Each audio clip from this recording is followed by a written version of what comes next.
Next question. Jocko, what's your take on sport jiu-jitsu versus self-defense jiu-jitsu? And can sport jiu-jitsu, can it translate onto the street? Most schools are geared towards sport. Yeah, so for anyone that's listening that doesn't do jiu-jitsu, both of you that are out there that don't do jiu-jitsu that are listening, first of all, do jiu-jitsu.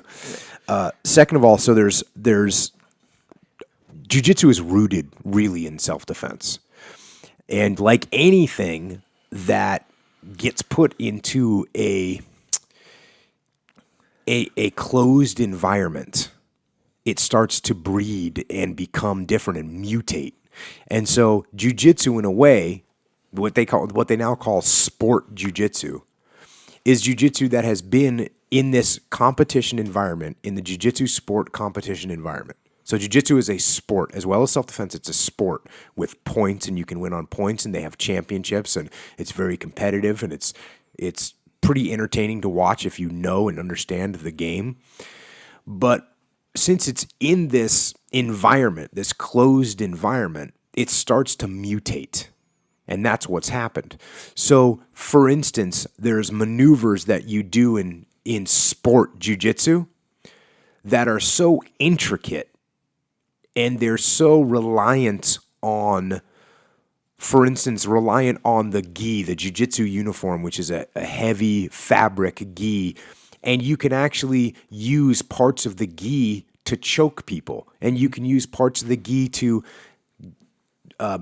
make a person off balance, called a sweep, and get on top. You can literally take the lapel of their gi and put it between their legs and wrap it around your leg and then grab the gi there, and then you just swing your hips and it's going to pull them off balance. Now, this is something you could literally never do in the street.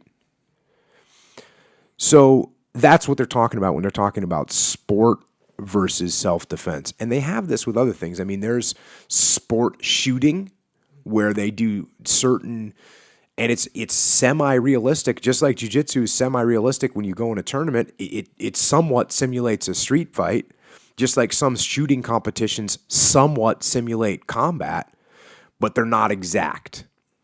And so the question is, does the sport translate onto the street? And my answer to that is, first of all, yes, it does. Not every move, certainly, and there's absolutely moves that you would do in jiu-jitsu in a tournament that you would never do on the street. Now, luckily, anybody who's good enough to do those advanced moves in a tournament is good enough that in the street, they're not going to need those moves. Mm-hmm. You're not going to need to do a reverse omoplata in the street. You're not going to need to do donkey guard in the street. Berimbolo. Right. You're not going to need to do berimbolo in the street. You're just not going to need to do it. If you're fighting someone that's good, well, then guess what? I guess you did need it. But you're not going to come up against a person in the street that's going to have a counter to your berimbolo attack. Mm. And you don't have a gi on, so that's not going to work. I mean, there are some no-gi versions of that. The bottom line is, if you're doing jiu-jitsu, you're definitely going to do very, very well in a street fight. Now, that being said, sometimes you know what you got to do? You got to train jiu-jitsu for the street. You got to punch each other. Occasionally you got to say, hey, you know what? Let's go live a little bit and we'll do some, maybe you put gloves on, maybe you put MMA gloves on, maybe just use open hands and you smack each other. And you realize when I'm on the bottom in the half guard where I feel super comfortable when I'm doing jiu-jitsu, if I'm in a real fight, I'm going to be getting headbutted or I'm going to be getting punched in the face. And that's not good. So what do I do to get out of this? Even the guard can be horrible on the bottom. Yep. And you don't want to be on the bottom anyways in a fight. The bottom line is you don't want to grapple if you don't have to. Yep. You don't want to be in a street fight in the first place. Yep. The reason you're in a street fight is because you could not avoid it. That's why you're in a street fight. You could not avoid it. You got attacked. You got taken down to the ground. Because even if someone swings at you and you can still get away from them, they haven't grabbed you yet, run away. Mm-hmm. Cool. So train jiu-jitsu with punches, also train boxing, Muay Thai, and wrestling, and also work on some real scenarios. Work on the headlock. And I've seen this where you get a guy that's really just come into the game and jump straight. You know, these young kids, they come into the game, the first thing they want to learn is the rubber guard. The first thing they want to learn is the omoplata. The first thing they want to learn is a berimbolo. That's like the first thing they want to learn. And literally, someone will put them in a headlock, and they won't know what to do because it's different. Just like a berimbolo requires technique, the headlock escape requires some technique to get out of that. So work on that. Work on the bear hug. Work on the arm grab and the wrist grab and the straight arm choke and big looping punches that you're going to see. And I'll tell you, sometimes Dean will teach a self-defense class. And when Dean teaches a self-defense class, every time he teaches one, I learn something. I'm like, man, that's a good little technique he just showed. How to get out of this, how to get out of that. So bottom line, yes, you can, sport jiu-jitsu, for the most part, translates into the street. And if you're good enough at sports jiu-jitsu that you're competing at a high level, even purple belt and up, you're not going to need to use any sport jiu-jitsu moves in the street. You're going to be destroying someone in a street fight if you end up in that situation. Yeah, it's especially now, just like how you're saying, the jiu-jitsu has evolved and kind of mutated and morphed in the gyms now. Yeah, a petri dish. Jiu-jitsu is like in a petri dish. It's growing. It just grows on its own. It turns into this weird fungus, and it gets all different looking. Yeah, and it does look different. It does look different than it did. You know, even like I remember Dean and I were talking about the other day. We remember when the omoplata came out. You know, I think it was, like 1996, we started seeing the omoplata, and we were, oh, man. And it looks very fancy. Yeah. It looks it's a fancy looking move. Yeah. And now, because the internet, because so many people it's exploding how rapidly it's changing and mutating. It's mutating faster now than it ever has. Yeah. Yeah, and it's part of the beauty of it, I think, in most ways. It's a spectrum, though, right? If you went from one side, which is just the original basic, takedown mount, side mount guard, all this, all the way to worm guard, something that or berimbolo, for example, so sport jiu-jitsu, if you want to narrow it down, it's something where the moves or whatever you're doing is dependent on the sport elements of it. So it's dependent that you have a mat. It's dependent that you have a gi and a belt. So if you do worm guard, that's highly dependent on the guy having a gi with the lapel out. Right? And eventually someone's going to figure out how to do worm guard without it. They'll figure out some variation. Yeah, for sure. They may have already. Yeah. So I'm sure Keenan's working on it. Keenan, a pioneer. So, just to kind of put it into defined terms. Right. So self-defense, I think now is you may find a gym that's only does sport, where if you came in no experience and then 3, 4, or 5 years later your sport jiu-jitsu might not take you very far in the street.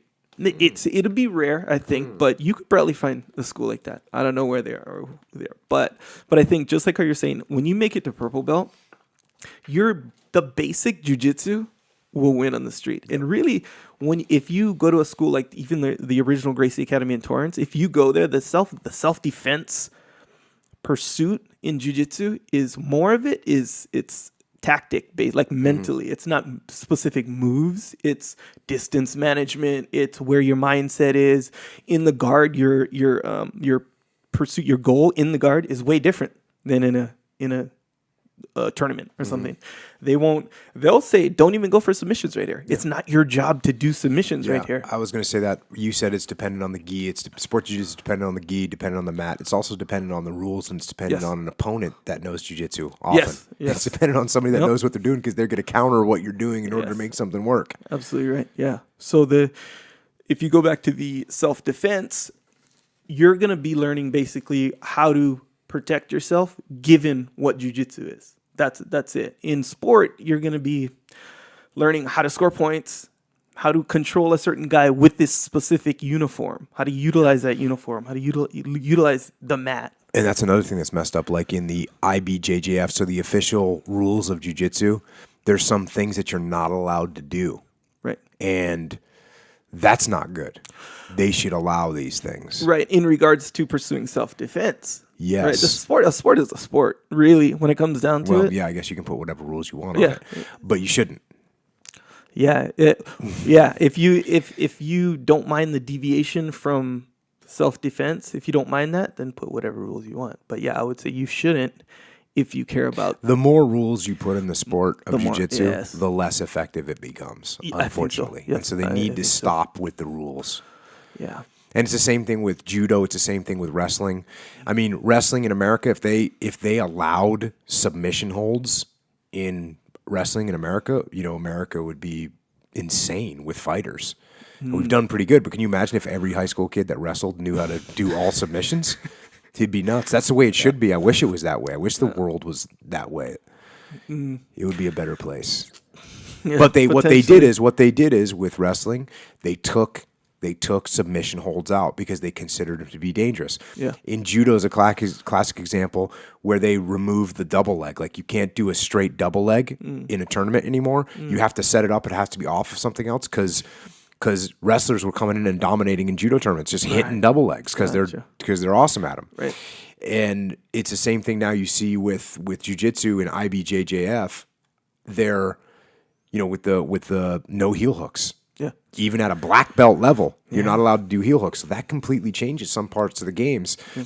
And it doesn't change them where it's going to make you lose in a street fight, but it definitely puts a stop to the growth of the sport in terms of technique. Yeah.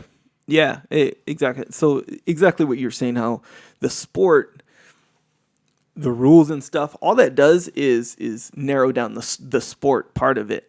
And the more people who pursue it for sport, not just sport, but sport, if pursuing jiu-jitsu for sport is part of your game, is part of your goals or whatever, and then now the sport has become this limited thing where you can't, like, there's 20% of moves you can't do, you're going to spend way less time practicing them, you'd be way less effective at these moves that are a part of grappling, a huge part of grappling, ultimately. Yeah. So yeah, you're still going to have that huge overlap for sure. If you know mount, which is probably the first thing, you go to your first jiu-jitsu class, you're going to learn mount, which is theoretically the most dominant position you can have. So you're going to learn mount, what to do when the guy flips you over, what to do in the guard, how to function, these things. That's what's going to get you by in the street. That's what's going to make you effective in an actual fight. Yeah.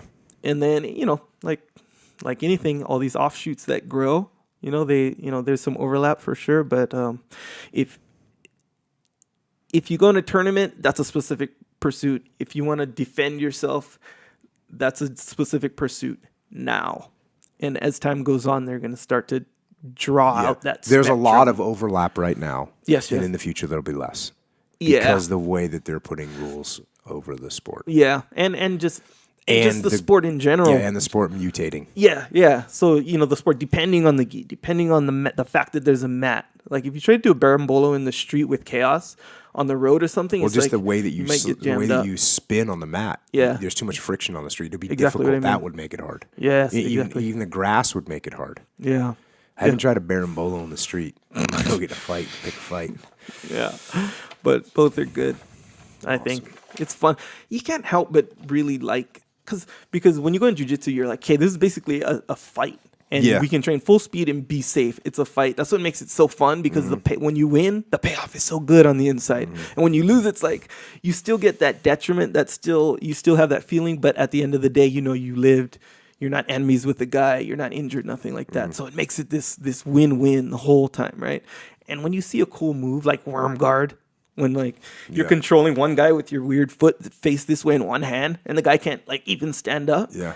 Bro, that's so fun. Yeah. It's like, I have this superpower I'm wielding, in the mat. So you can't help but pursue those fun things. Berimbolo, it's like you're a breakdancer doing some cool stuff. Meanwhile, you're dominating the guy while you're doing. You can't help but do that stuff. It's so fun, Yeah. So you can't. I don't think you can really hate on the sport, man. No, I don't. I don't hate on the sport. Yeah, Did you get the impression? No. I'm saying, but some people do. Yeah. You know how even just the question, not that the person who asked this question thinks this, but it implies that there is a little bit of a climate of this I got a good versus idea, though. this. If you don't like the berimbolo, learn to defend against it. Oh yeah. You know what I mean? For sure. Yep. If you don't like rubber guard, cool, learn to defend against it. Yep. That's my opinion. Because if it's working, then credit. Yep. Yeah, you're either effective or ineffective. My brother Leif Babin said that one.